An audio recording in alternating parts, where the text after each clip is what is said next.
काफ़ी बात आप लोगों से मैंने डिस्कस किए हैं वेदांता से रिलेटेड। और आज ज़्यादा नया कुछ नहीं बोलूँगा, आप लोगों को बस इतना ही बताना चाहूँगा। देखिए सर, मैं इस चैनल के ऊपर जब भी कोई वीडियो अपलोड करता हूँ तो उस वीडियो का बनाने का जो मेन मकसद होता है मेरा, वो होता है आप लोगों को मोटिवेट करना।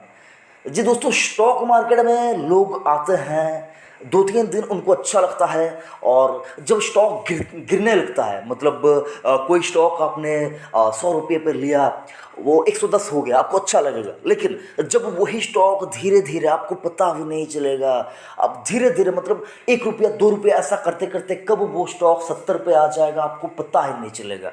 तो सर, ये चीज़ हो जाने के बाद भी ये चीज़ हो जाने के बाद भी आप अच्छे स्टॉक में टिके रह सकते हैं।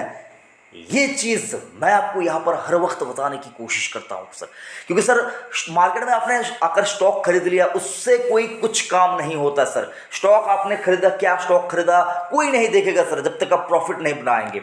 और मार्केट के अंदर बात करें सर, प्रॉफिट बनाना बहुत ही ज़्यादा मुश्किल है एक तरह से, और एक तरह से बहुत ज़्यादा आसान है।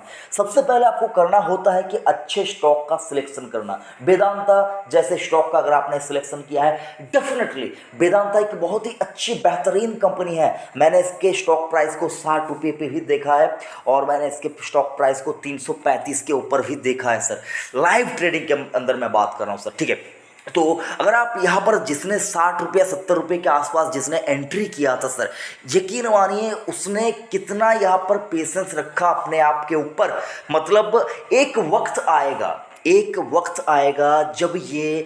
जब आपका परचेज प्राइस, हर एक स्टॉक का एक परचेज प्राइस होता है। मतलब फॉर एग्जांपल अभी वेदांता का जो परचेज प्राइस है सर, वो है 286 रुपीज़ एंड 95 पैसा। तो सर ये है वेदांता का परचेज प्राइस। तो सर ऐसे बहुत से स्टॉक आपको देखने को मिलेंगे जो स्टॉक कभी 285 286 के ऊपर ट्रेड करते थे, और आज उनका भाव 30,000 भी हो चुका है। मतलब एग्जाम्पल है सर, मार्केट के अंदर एग्जाम्पल है, बहुत सारे एग्जाम्पल है। आप एमआरएफ को उठाकर देख लीजिए, हनीवेल ऑटोमेशन को उठाकर देख लीजिए, आप पेज इंडस्ट्रीज को उठाकर देख लीजिए। तो मतलब ऐसे बहुत सारे स्टॉक आपको देखने को मिलेंगे मार्केट के अंदर।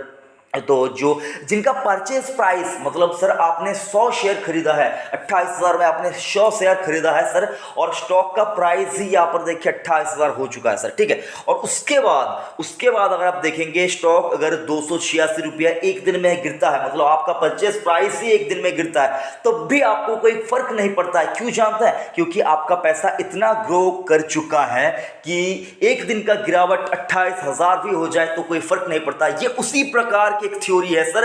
मतलब जब हम लोग स्कूल में पढ़ते थे ना सर, तो हम लोगों को टिफिन के लिए सर, स्कूल में जब हम लोग जाते थे तो 1 रुपया मिलता था सर। 1 रुपया, कभी कभी मतलब सर 2 रुपया भी मिल जाता। तो सर उस 2 रुपये पे मतलब हम लोग प्लान कर लेते थे कि ये करेंगे वो करेंगे, मतलब सारा कुछ प्लान कर लेते थे। और तब अगर हम लोगों से कोई अगर 1 रुपया मांग लेता, फॉर एग्जाम्पल हम लोगों ने 2 रुपया लेके हम लोगों ने स्कूल गया, ठीक है, और हमसे 1 रुपया कोई मांग लेता, तो सर हम लोग यहाँ पर मतलब टेंशन में आ जाते थे। हम लोग देते ही नहीं थे उसको 1 रुपया। मतलब हम लोगों ने प्लान करके रखा होता कि इस एक रुपये से हमको ये करना है। लेकिन सर आज की डेट में आप खुद से सवाल कीजिए, अगर आपसे कोई बंदा 10 रुपया आकर हेल्प चाहता है कि हमको 10 रुपया दीजिए सर, प्रॉब्लम में है, लौटा देंगे आपको वापस, या फिर नहीं भी दिए तो तब भी सर आप उसको 10 रुपया दे देते हैं। आपका उस वक्त आपका 1 रुपया इतना ज्यादा बड़ा आपको लगता था, लेकिन आज की डेट में 10 रुपया आपको बड़ा नहीं लगता। कुछ लोगों के लिए तो सर 10,000 भी बड़ा नहीं लगेगा सर। मतलब इस तरह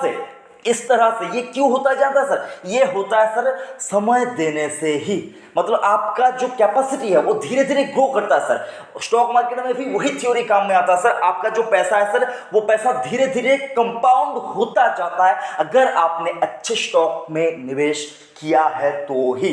तो सर यही सिंपल सा फंडा है सर। वेदांता के लिए मैंने आप लोगों से इतनी बात इसलिए किया सर, क्योंकि सर ये स्टॉक चला नहीं है अभी तक। आप सोचेंगे कि भाई बहुत नीचे से बहुत ऊपर आ गया, अभी तक चला, लेकिन सर रेंज अगर आप इसका देखेंगे तो सर 452 रुपये का इसका हाई 2010 का है।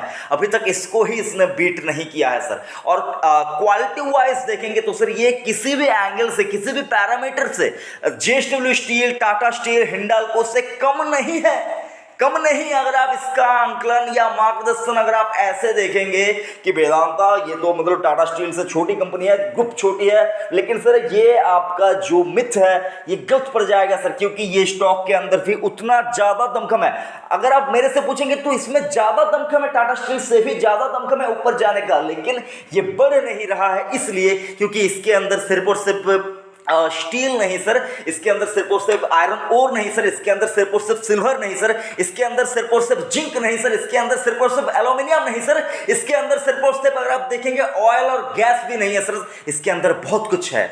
और इस बहुत कुछ होने की वजह से ही स्टॉक आपको चलने में दिक्कत हो रहा है सर, लेकिन जब चलेगा विस्फोट होगा। ये अभी तक चला नहीं है, वेदांता अभी तक चला नहीं है। चलना तो इसको तब है जब ये 450 पार कर जाएगा, और मैं ये डेफिनेटली आपको कह सकता हूं सर, वेदांता आपको बहुत ही जल्द स्टॉक मार्केट में आप बहुत जल्द को एक दिन दो दिन मत सोचिए सर, जल्दबाजी को मतलब आप कम से कम एक साल तो मानकर चल सकते हैं। साल भर के अंदर अंदर ही ये स्टॉक को जो कुछ करना है, इसने जो कुछ करना है ये वो करके दिखा देगा स्टॉक का प्राइस। और मुझको जितना समझ में आता है सर, ये 452 रुपए का जो इसका 52 week sorry friends all time high है, इसको ये बीट करके निकल जाएगा साहब, इसको इसने निकलना ही है। डीलिस्ट क्यों करवाना चाहती थी आप जानते हैं सर, इसका अगर आप सिंपल सा फॉर्मूला निकाल कर देखेंगे सर, तो प्रमोटर इसको डीलिस्ट इसलिए करवाना चाहती थी क्योंकि सर प्रॉफिटेबल काउंटर है एक तरह से। अगर आप देखेंगे इतना ज्यादा प्रॉफिट की प्रोबेबिलिटी है इस कंपनी के अंदर कि सर आप कल्पना भी नहीं कर सकते, आप यहां पर आइडिया नहीं लगा सकते, सोच नहीं सकते। मैं आपको यही कहना चाहूंगा आसान भाषा के अंदर कि अगर आप इसके अंदर चिपके रहेंगे, अगर आपके अंदर दमखम है कि आप इसको होल्ड कर पाएंगे 10 20 25 सालों के लिए, डिलिस्ट होता है तो वो अलग बात है सर।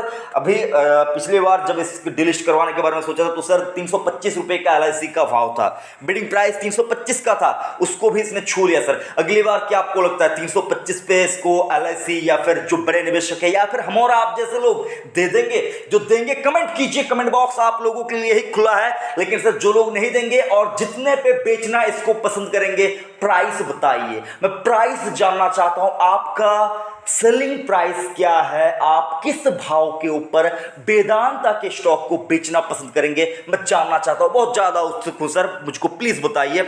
और मैं अगर आप मेरे से पूछेंगे तो मेरे निजी पोर्टफोलियो में भी वेदांता डीलिस्टिंग के बहुत पहले से था, गिरावट मतलब कोविड के आने से पहले मेरे पास वेदांता का स्टॉक है, और मैं अभी तक मैंने एक भी वेदांता का स्टॉक अगर आप देखेंगे मैंने अभी तक मन नहीं बनाया। मैं शॉर्ट टर्म के देखिए सर, मैं मतलब अगर आप मेरे पोर्टफोलियो को देखेंगे तो आपको देखने को बहुत कुछ मिलेगा। मेरा मतलब मेरे पास 5-6 पोर्टफोलियो है सर, मैं 5-6 पोर्टफोलियो को मेरे मतलब मेरे फैमिली से रिलेटेड मतलब सारे मतलब ऐसा करके 5-6 पोर्टफोलियो है आसपास, ठीक है। तो एक दो पोर्टफोलियो के अंदर मैं शॉर्ट टर्म के लिए यहाँ पर कभी कोई स्टॉक के अंदर अच्छा खासा मोमेंटम बढ़ रहा है, गिर चुका है कोई अच्छा स्टॉक, तो सर शॉर्ट टर्म गेन के लिए मैं कभी कभी किसी स्टॉक में निवेश करता हूँ।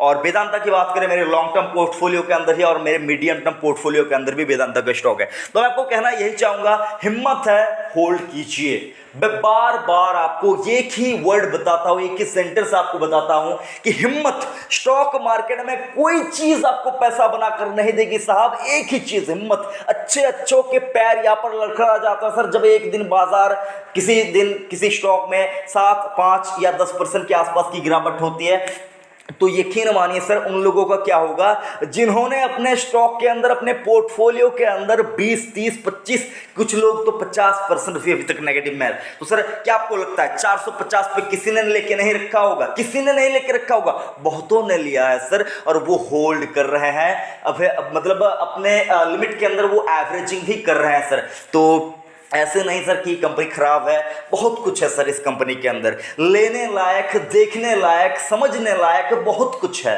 अगर आप सिर्फ और सिर्फ नाम सुनकर ही कि अनिल अग्रवाल साहब की कंपनी है तो वेदांता उसका नाम है तो हम लोगों ने इसको खरीदा है, तो चलिए प्रॉफिट अच्छा खासा बनता है तो बेचकर निकल जाएंगे। लेकिन सर मैं आपको प्लीज एक बार एक चीज कहना चाहूंगा, प्लीज आप एक बार वेदांता के अंदर कितने कुछ चीजें यहां पर इसके अंदर है देखिए साहब, प्लीज एक बार देखिए। और मैं आपको ये भी कहना चाहूंगा कि इस चैनल को सब्सक्राइब जरूर से करके रखिए सर, क्योंकि इस चैनल के ऊपर आपको निफ्टी 100 के अंदर जितने भी कंपनियां हैं सर, उनके ज़्यादातर अपडेट, इंपॉर्टेंट अपडेट आपको मिस नहीं होंगे सर, मिस नहीं होंगे। ये बात की गारंटी तो मैं आपको दे सकता हूँ सर, मिस नहीं होंगे। हाँ, देर हो सकती है सर, हो सकता है 1-2 दिन लेट हो जाए, लेकिन सर मार्केट में वही पैसा बनाता है सर जो देर तक मार्केट में रुकता है सर। तो 1-2 दिन की खराब या अच्छी खबर आपके पास नहीं पहुंची, उसके वजह से आपको बहुत ज़्यादा नुकसान या बहुत ज़्यादा प्रॉफिट हो जाएगा, ऐसा नहीं सर।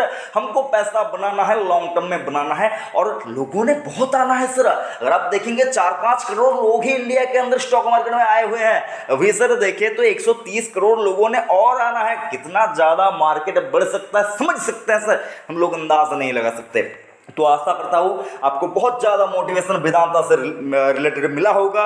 और एक और चीज़ अच्छी यहाँ पर आई है, मूडीज़ ने अपग्रेड किया है वेदांता का जो यहाँ पर आउटलुक है उसको स्टेबल किया है। पहले नेगेटिव हुआ करता था, आज का ही खबर है 6:15 के ऊपर मनी कंट्रोल के ऊपर ये खबर आपको आता हुआ दिखेगा। अगर आप चाहेंगे कमेंट कीजिए, डिस्क्रिप्शन में लिंक दे दूंगा। और एक और चीज़ अगर आप देखेंगे यहाँ पर वेदांता का जो यहाँ पर B3 नोट था, मतलब उसको B2 किया गया है सर। और वेदांता ने कुछ गुजरात के अंदर कुछ इनके लिए अच्छे खबर भी आए हैं कि कुछ ऑयल एंड गैस से रिलेटेड इनको कुछ बिड इन्होंने जीता हुआ है। तो खबर देख लीजिएगा साहब, मतलब अभी तक मुझको ठीक से याद नहीं आ रहा, 2-5 मिनट के बाद अगर आप कमेंट करेंगे तो मैं आपको हो सकता है डिटेल में बता दूंगा। तो चैनल को सब्सक्राइब करके रखिए और अपना जो भी सवाल है कमेंट बॉक्स का यूज कीजिए, कमेंट कीजिए मुझको आपका सवाल क्या है, और चैनल के साथ जुड़े रहिए। आशा करता हूं आपके साथ दोबारा मुलाकात होगी। तो थैंक यू, जय हिंद।